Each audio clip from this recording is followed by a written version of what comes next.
Boston with Rock and Roll Band. This actually goes out to my Skype student Jim. Thanks for being patient. This is because we had a faulty Skype lesson. So here you go. You said pick a Boston song, pick a riffy Boston song.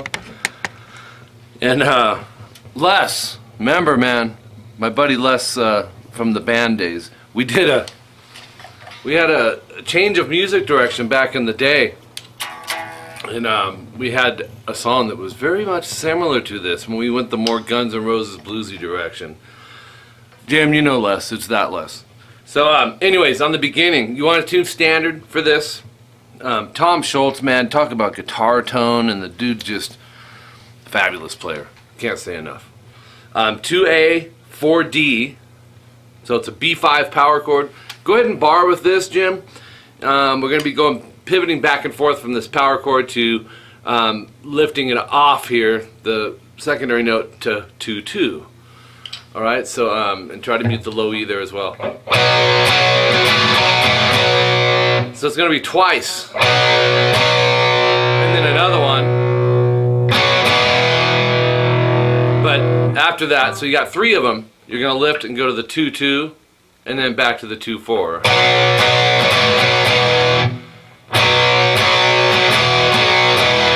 And then you're back to the 2-2 again. So it's up, down, as far as these fingers go. Hit it an extra time. So open E and transition to this. Open E, 2A twice. Drop down to open A, 2D once. And then open E once. That's going to go 3 times.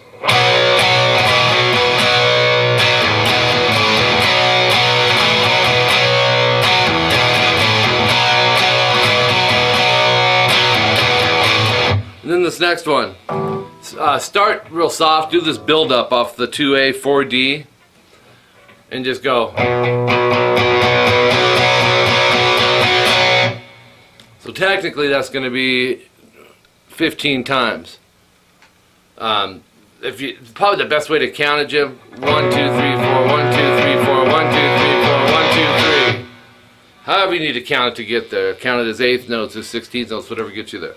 Then this part, which is so grooving cool in a rock way, man. So it's an E5 power chord, open E, 2A. Strum those 2 strings twice. Go 3 and 4 on the E.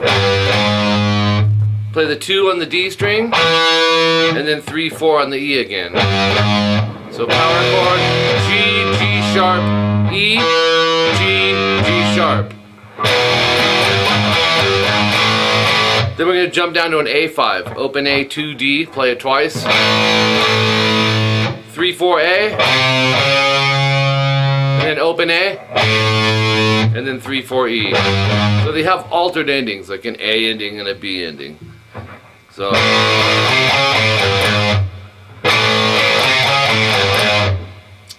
you're going to do that 3 complete times.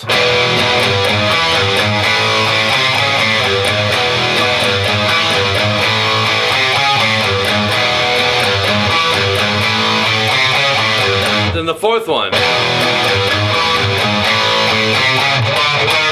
And I want to show you what happens there. You got to extend it a little bit with this, some fret hand muting and stuff.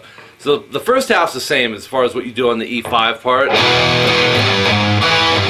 When you switch to the A5, you're going to do some of it 2 times here, 3/4 on the A, that's our C sharp. And then we need to fret hand mute a single string, percussive playing. Do a downstroke mute, and then upstroke on the 5A, and then a downstroke mute again on the A, and then a upstroke on 6A. So it's a fret hand mute to a D, fret hand mute to a D sharp. And if something's going to give you a little trouble, that might be it, so definitely highlight that little section, even if it's just those 4 parts.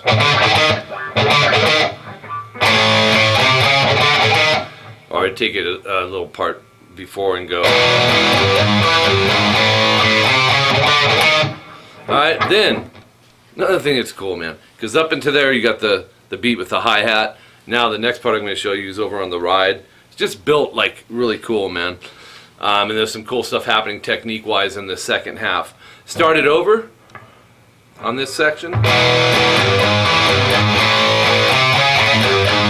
And you're going to alter the A5 section. So this part's the same. Then you start the A5 to the C and the C sharp, and then you're going to pick the open A, do a quick hammer to 4, pull off to open, and then 3/4 on the E. It's in there, listen real close. So that one would go. And then the second one, if you listen even closer, it sounds the same, but it's different. You'll go. Oops. Instead of going open 4 open, you're going to go open 3 open, and then 3/4 on the low E. So in other words, instead of A, C sharp, A, G, G sharp, it's now A, C, A, G, G sharp. We're just eliminating the 4th fret and putting a 3rd fret A in the place of it. So both those would be this.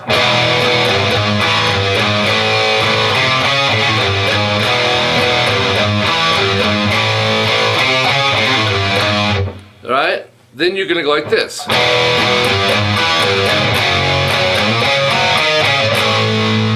So let's break that down. You're going to go through the E5 section of this, eliminate the A5, ending on the G sharp, and then an F sharp 5 power chord. So 2E, 4A, strum it twice. Go 4E, slide to 6, so it's a whole step ascending slide. First finger is going to do 4A, 4D, and just kind of knuckle shift it, but don't let them ring together like a double stop. Keep it individual, as opposed to, we don't want the Hendrix style of it. And then 6, 4A. So,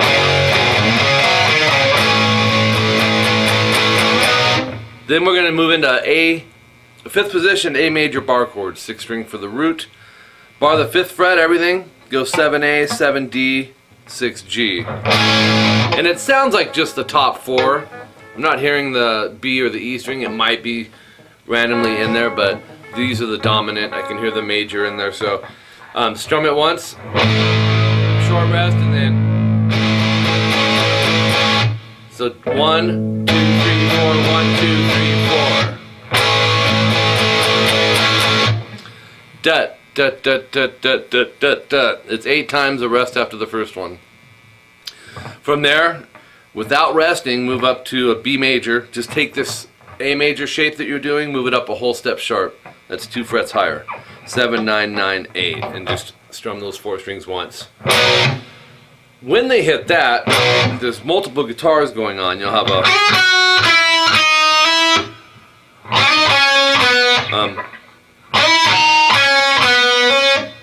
so there's a melody and then a harmony. I don't know if you want to, you could, as a solo guitar, go.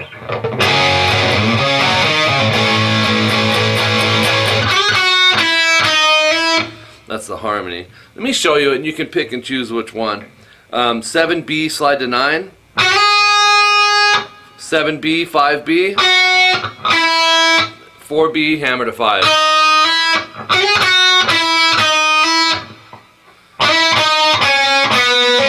Or the melody is 7G, slide to 9. Oops. And then go to 8, 6, 4, hammer to 6. same amount of notes, same technique with the hammer on at the end, same technique with the slide to start it, you know.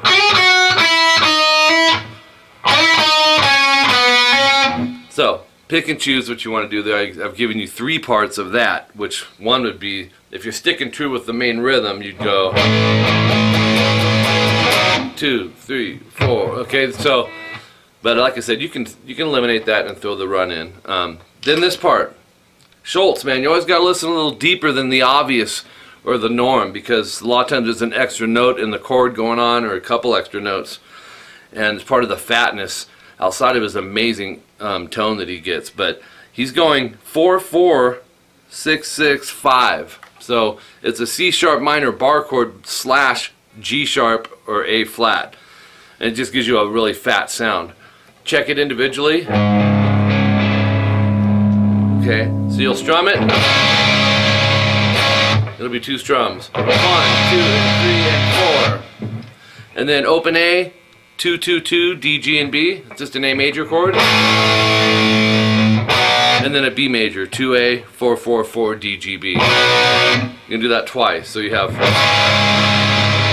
this is actually the chorus.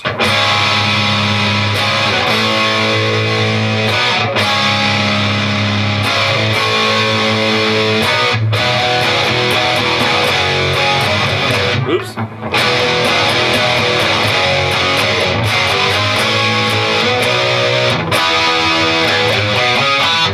Check this out. So now you're going to go, this is old blues riff here. Open E, 2A. You're going to go twice. Go to the open 4, the 4 being the A. So, and back to open 2.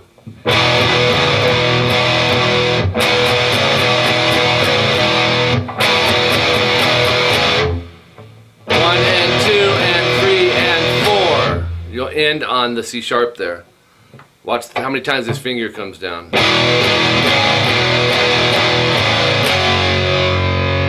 Then you're going to go up to this F sharp 5, which you're already on the 5th of that anyways on the scale. 2E, 4A. So hit those 2, short rest, hit it again. Pinky stretch up to 6A and keep the 2E on there. And then lift the pinky off and hit the 2, 4. So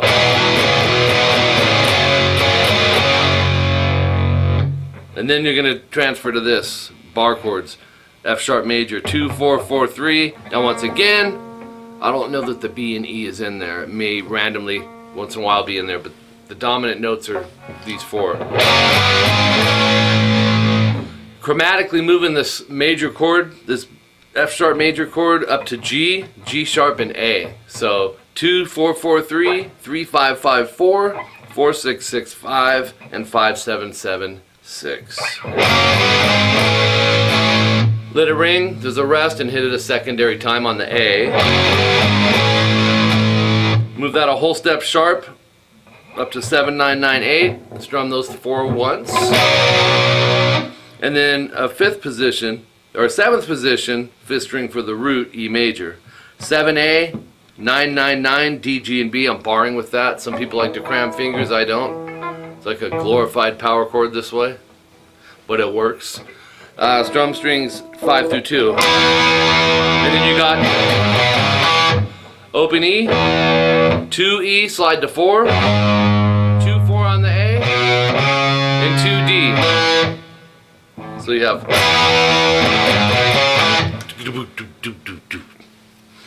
Anyways, you know, Michael Sweet, one of my favorite dudes, man. He was with Boston, you know, he sang and played guitar, and it's funny, it's one of those things. I remember, you know, listening to Stryper back in the day and thinking vocally his register was kind of similar to the singer for Boston. And I also thought that, and I got to ask Michael Sweet when I talked to him, I really thought he sounded like Dennis DeYoung, the singer for Styx.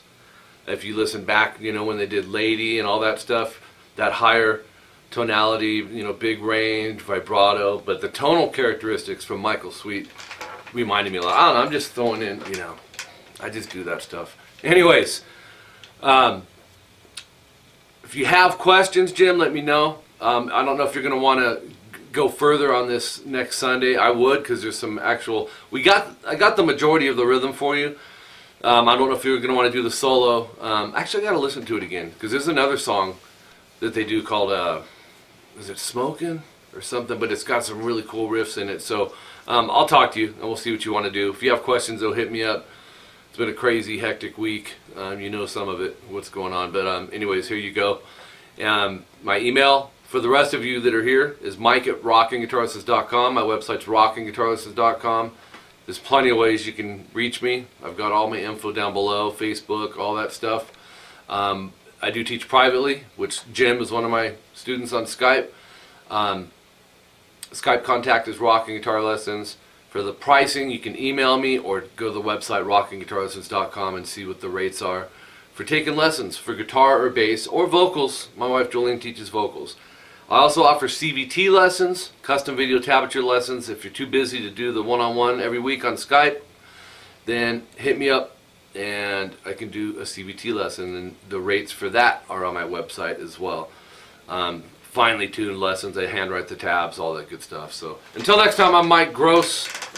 Jim, thanks, and we will talk to all of you guys very, very soon. Make sure to subscribe to the channel, yo. Yeah, fill out that contact information at the website. There's some freebie stuff over there. Alright, see you guys later.